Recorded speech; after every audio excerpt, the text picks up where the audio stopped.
هر انسان اختیار بکند بهترین عائله بنیاد کردگی ها. تجربه کردیم بعضی زنای هست که 4 5 6 10 دختر داره.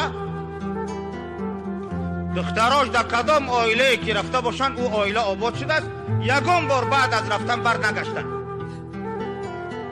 تجربه کردیم مردم اون خونه را آباد کردن، با کمبغلی و درد و بلای هم خانه صبر کردن، خدمت پدر و مادر شوهر هم به جا آوردن، خدمت شوهر هم به جا آوردن. همچنین یک معجزه خدا صاحب فرزند و ریشه‌دار و میوه‌دار شدن و او خونه سوزیده است. همین علامتش همین است که آن را از عائله سالم، از عائله به توفیق، از عائله پاک و پاکیزه بردن اون عروس را.